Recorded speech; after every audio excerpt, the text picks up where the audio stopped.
explain why. This would explain why.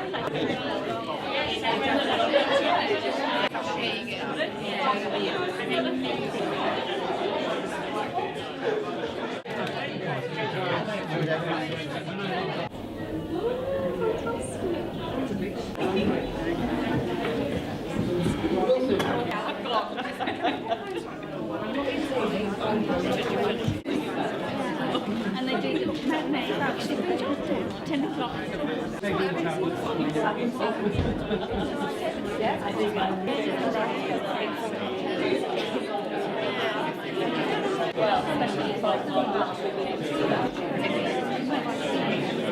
It's an account of a brother and a sister living in a rural commune, and it won the Society of Authors Encore Award. So it gives me great pleasure to introduce Joe Dunthorne. So for me, the interesting thing is the idea of transition from book to film, because it's a writer's dream, really, isn't it? And with your first novel, really, that's incredible. So tell us just briefly what happened and how did that come about? Well, the full story is that I was writing what would become this novel as a student in Norwich at the University of East Anglia, and I was living with who I still live with in London, a guy called Ali, and he had been a film student, and he was working in, I think, the Halifax Bank in Norwich in a job he didn't love, and I was really into this music label called Warp Records, and I used to have their website as my homepage on my computer. And one day I saw that they said, we're starting a film company and we're looking for interns, and I told my friend Ali he should apply. And this is where one good deed results in getting a film made of your book.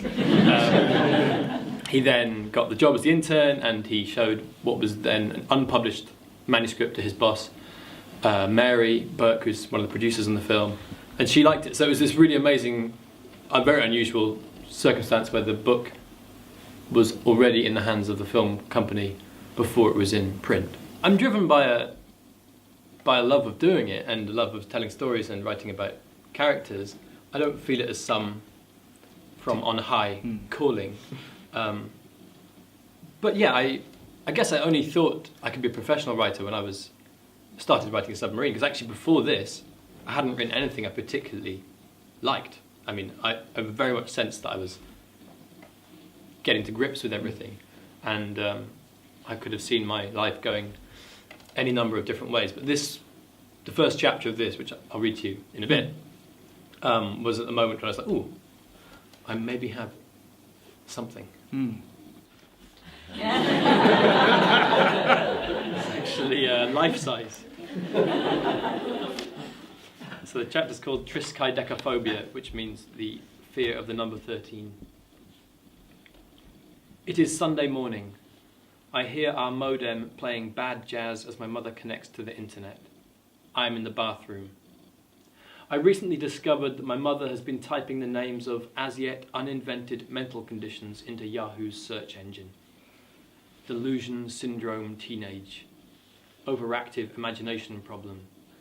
Holistic behavioural stabilizers. When you type delusion syndrome teenage into Yahoo, the first page it offers you is to do with Cotard's syndrome. Cotard's syndrome is a branch of autism where people believe they are dead. The website features some choice quotes from victims of the disease. For a while I was slipping these phrases into lulls in conversation at dinner time, or when my mother asked about my day at school. I keep ringing the bell until I hear footsteps from upstairs. I pick up the Independent from the newspaper rack and sit down. The seats are shaped to improve posture. I straighten my back. A voice says that I must be Mr. Tate. I look up and he is standing in front of me holding a clipboard. He has large hands. I recognise him. If you wouldn't mind filling out this form, then we can get started, he says, handing me the clipboard. You live at number 15, don't you? You're Jill's boy, he asks. I realise that he's the pansexual who lives on Groveland's Terrace. I'll leave it there. Thanks very much. I just wondered what you're doing now. Yeah, thanks. It's your agent, isn't it? It's got another book out. Well, Back to Submarine.